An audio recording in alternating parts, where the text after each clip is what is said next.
Hola, mi nombre es Luis Carlos Moreno Cardona y te doy la bienvenida al podcast Aula Musical. Pensamiento musical, innovación y crecimiento. Me complace que estés escuchando este podcast. Es el episodio número 13, realizado desde Medellín, Colombia.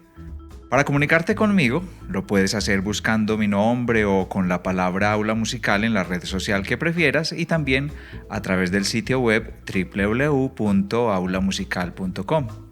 El tema que vamos a hablar hoy tiene que ver con guiarse por la verdad o por las tendencias.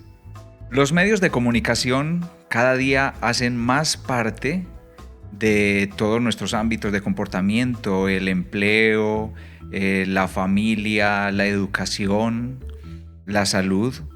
Y de esta manera nos basamos muchas veces en la información que obtenemos a través de los medios de comunicación para mantenernos informados. Pero generalmente el sensacionalismo y el negativismo es lo que más se mueve o se difunde en las redes sociales. Porque de alguna manera nuestro cerebro está como más dispuesto a generar alerta sobre aquellas cosas que son negativas. Es una manera de conservación. Y a esto es a lo que más redundancia, énfasis, energía le dedicamos. Entonces, es por ello que surgen las llamadas fake news o noticias falsas o noticias falseadas en español. Hay dos tipos de noticias falsas. Unas son involuntarias, que son producto de este sensacionalismo que te estoy mencionando, y las otras son planeadas, con algunos intereses específicos, ya sea de tipo político, ya sea de tipo económico.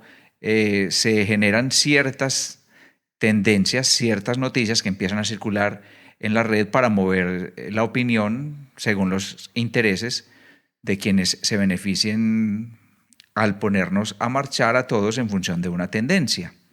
Veamos entonces qué es una tendencia, aquello que en inglés se le menciona como trending topic, que en español sería temas del momento o tendencias.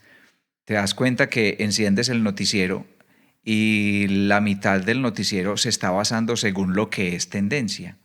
¿Y qué es lo que demuestra una tendencia? Pues con las redes sociales indica es qué es lo que más opiniones ha generado, qué es lo que más reacciones ha despertado, y el noticiero, en donde nos deberían de informar de la realidad, llamémoslo así, se invierte cada vez más tiempo en el tema que es tendencia, porque a los noticieros a su vez les conviene conservar o alimentar la sintonía.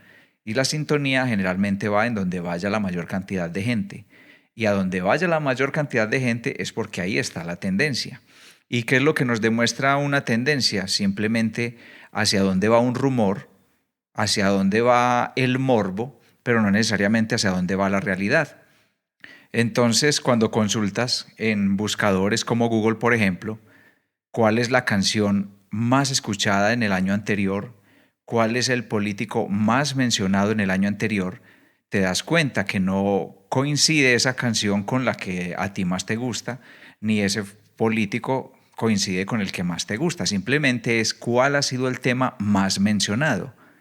Y por ello podríamos decir que una tendencia no siempre nos representa y no siempre debemos considerar que deba ser parte de nuestra toma de decisiones.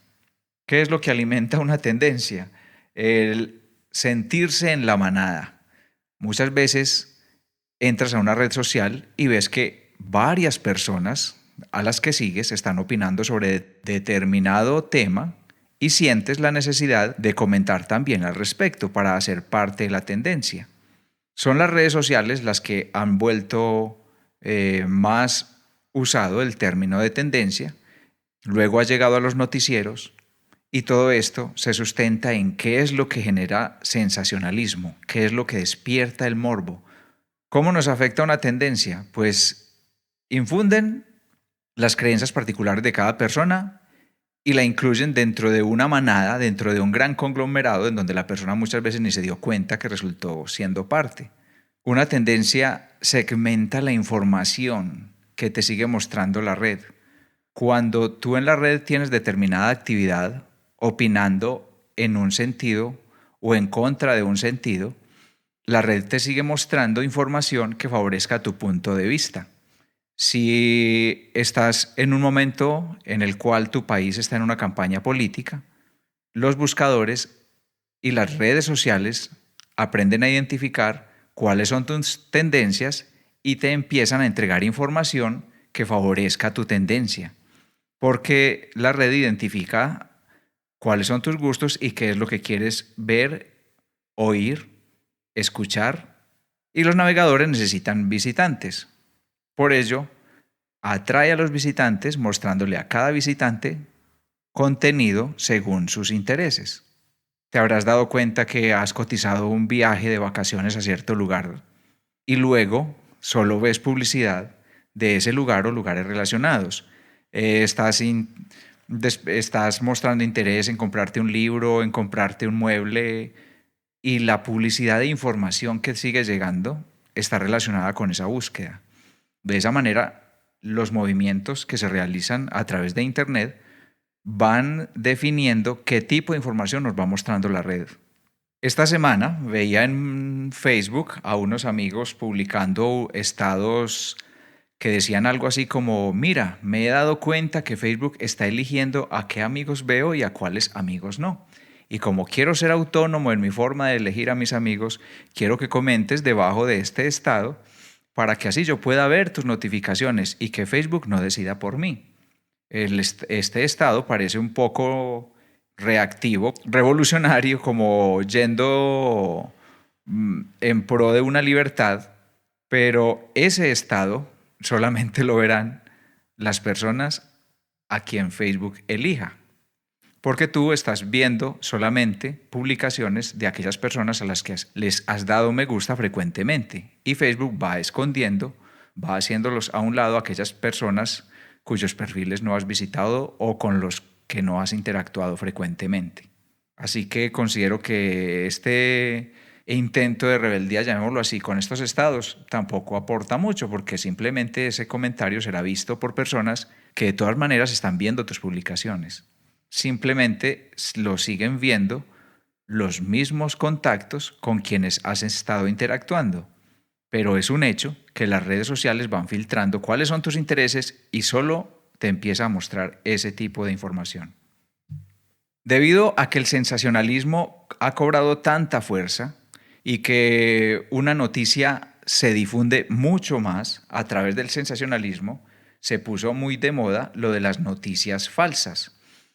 Y tanto así que se han visto en la necesidad propietarios de, como decir, el propietario de Facebook, grandes dirigentes de Google, de tomar medidas al respecto, llamándolo como filtros de las falsas noticias, es como crearse una especie de jurado que empezaría a determinar qué noticia es cierta y qué noticia es falsa. Y en este caso no sé si esto es peor que la misma enfermedad. ¿Te imaginas que alguien decida por ti para decirte qué es cierto y qué es falso? Hay una recomendación para reducir el riesgo de noticias falsas, y es que le van a brindar a los navegadores, a los usuarios de la red, poder reportar lo que consideran noticia falsa. Pero muchas veces se puede programar a personas que simplemente no están de acuerdo con una información y, aunque sea cierta, la programen como falsa. ¿Ves que es difícil prever la reacción del comportamiento del ser humano? Se dice que otra solución es que los niños siempre estén en compañía de un adulto responsable cuando están haciendo uso de la red. ¿Y qué es un adulto responsable? ¿Será aquel que ya tiene claras sus dualidades, que no tiene conflicto entre lo cierto y lo falso, entre lo moral y lo inmoral, o entre la culpa, el remordimiento? El intelecto miente como mecanismo de conservación, se adapta a circunstancias para sentirse en grupo. Hugo Mercier y Dart Sperger, cognitivos ambos, dice que el ser humano subsiste porque coopera entre sí, los unos con los otros. Entonces, por esta tendencia de cooperarnos, damos por cierto lo que favorece las creencias propias, creemos en lo que queremos escuchar. Y muchas veces queremos escuchar lo que favorezca aquella opinión de un conglomerado del cual nos hemos involucrado. Se miente al adular, se miente en el fraude, se miente al seguir la etiqueta. Y no nos damos cuenta si estamos mintiendo cuando estamos haciendo parte de un conglomerado y simplemente siguiendo la corriente. Entonces estamos con el dilema de qué es verdad y qué es mentira. Escribí en Google una frase en ese campo de búsqueda en donde al empezar a escribir la frase, Google ya empieza a insinuar cómo queremos terminar la frase. Y estas recomendaciones nos las hace este navegador o otros, me imagino, a partir de lo que es tendencia. Entonces escribí la frase, la verdad es, y el navegador empieza a ofrecerme las siguientes formas de completar la frase. La verdad es que no hay una verdad. La verdad es relativa. La verdad es que eres la consentida. La verdad es un valor. La verdad es subjetiva. La verdad es relativa o absoluta. La verdad es que me gustas. La verdad es que todos van a herirte. Estas son las frases con las cuales el navegador considera que voy a terminar lo que apenas es un inicio como la verdad es. Entonces, con este tema de que se cree una especie de jurado que considere qué es verdad y qué es mentira, se me genera el interés de proponer la reflexión en este episodio. Y me puse a consultar al respecto de la verdad y encontré varias teorías. La verdad según la teoría de la correspondencia. Esta forma de ver la realidad se planteó desde Aristóteles. Decimos que algo es verdad, por ejemplo, cuando alguien dice el vaso está sobre la mesa. Tú verificas y efectivamente te das cuenta que hay un vaso ubicado sobre la mesa.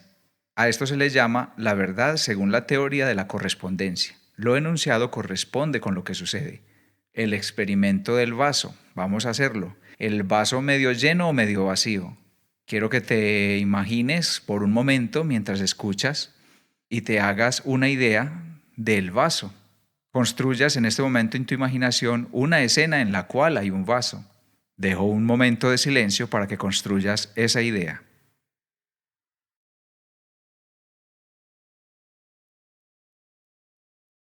Muy bien. Podrías haber pensado en el color del material del vaso. Mientras tú tienes el vaso, acá hay otros que no tienen nada para ver en el mundo. Eso se volvería una tendencia. ¿Está pura el agua o está contaminada? Eso se volvería una tendencia. El político contradictor, el opuesto al partido que tú sigues, tomó en ese vaso. Entonces, ¿opinarías lo mismo de ese vaso? Miremos otra teoría de la verdad. La verdad según la teoría de la coherencia.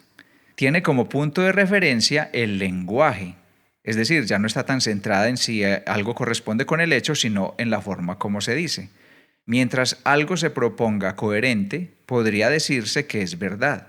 Al parecer es lo que se maneja en los casos judiciales o en las investigaciones de detectives, donde no se llega a comprobar los hechos, pero sí se puede basar en las coherencias del lenguaje.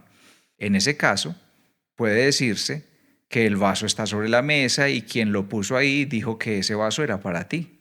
Hay algo en esta afirmación que te consta, porque ya viste el vaso, pero no te consta que haya venido alguien diciendo que el vaso es para ti. Esa información no te consta, pero luce coherente en la manera como te la digo. Hay opositores a esta teoría de la verdad de la coherencia, que es basada en el lenguaje, dado a que se puede ser coherente al afirmar algo y también quien afirme lo contrario de ese algo. Entonces se dice que la coherencia por sí sola es insuficiente. En el ejemplo anterior hay dos versiones, la que dice que el vaso está sobre la mesa y está medio lleno, y esta otra, el vaso está sobre la mesa y está medio vacío. Vamos a otro tercer tipo de verdad, la verdad según la hermenéutica. Algo es verdad si es útil. Una proposición es verdadera si funciona. No es algo estancado, sino un proceso de adecuación constante de la verdad y de la experiencia. Algo se considera verdadero si contiene la información suficiente para resolver un problema real. Es decir, es algo que no solo funciona en los conceptos, sino que es aplicable a la vida práctica. Podríamos decir en el ejemplo, el vaso está sobre la mesa, no importa si está medio lleno o medio vacío, pero es una evidencia de que alguien se tomó la mitad o alguien se sirvió la mitad. Así que el vaso medio lleno o medio vacío es evidencia de que alguien estuvo en esta habitación en donde está el vaso. Y también existe la teoría de la verdad por consenso. Se basa en el diálogo y los demás. Los demás son importantes, tenidos en cuenta, para ir descubriendo juntos con los otros la verdad sobre algo. Se afirma que algo es verdadero cuando creemos tener razones suficientes para convencer a otros de esa misma verdad.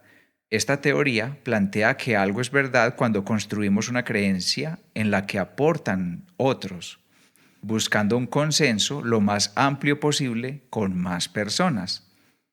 Vemos entonces cómo teóricos han planteado que existen diferentes tipos de verdad y cada una se va alejando cada vez más de la coherencia de la primera, que es que la verdad corresponda con el hecho.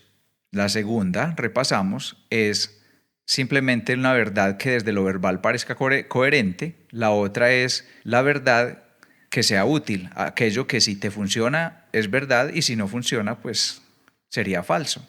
Y la verdad por consenso es aquella en donde se tiene en cuenta a otros. Si muchos lo dicen, es verdad. Y pensar que la verdad se reduce a esto, a eso se le llama falacias.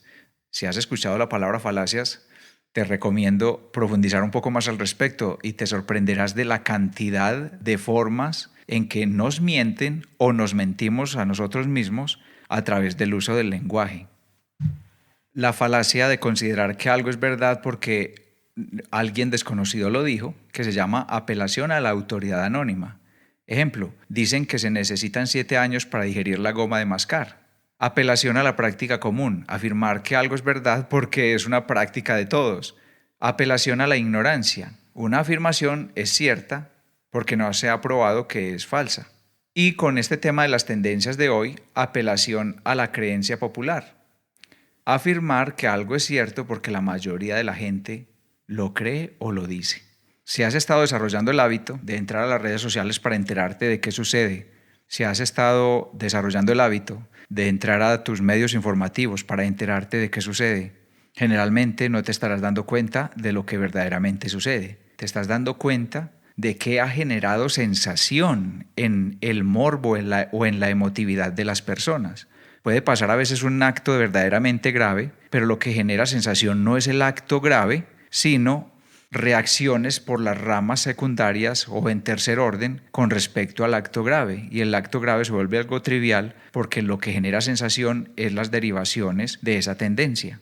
Puede pasar algo muy positivo en tu ciudad, en tu barrio, en tu país, pero de eso casi no se hablaría. Si pasa algo negativo, en la red, la interacción de las personas se encarga de que lo negativo tenga más redundancia. Con todas estas nuevas informaciones o dudas que he traído en este episodio, se hace más escondida y más escasa la posibilidad de mantenerse en la verdad o de encontrar la verdad.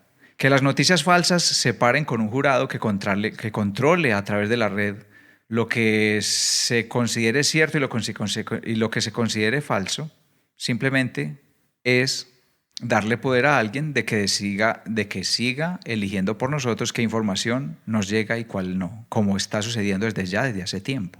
Queda el siguiente consuelo y es, si no te queda constancia de lo que sucede a tu alrededor, de lo que encuentras en la red, hay algo de lo que no puedes dudar y es tú quién eres, qué es lo que te gusta, cómo te gusta relacionarte con tu entorno, cómo te ubicas.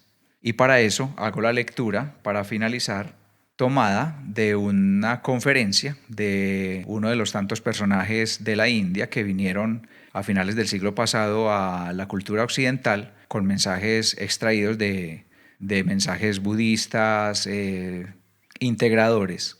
Es del libro El aquí y el ahora de Osho y dice: hay que descargarse de todas las teorías, hipótesis, filosofías e ideologías que has aprendido. El proceso de alcanzar la verdad es un proceso de desaprendizaje, de desacondicionamiento. Poco a poco uno ha de salir de la mente, escabullirse fuera de la mente para convertirse en un estanque de conciencia, de pura conciencia. Simplemente una absoluta vigilancia, sin hacer nada, vigilando todo lo que sucede en los mundos exterior e interior. Cuando uno puede observar sin que el juicio interfiera, sin que interrumpan viejas ideas, entonces hay verdad.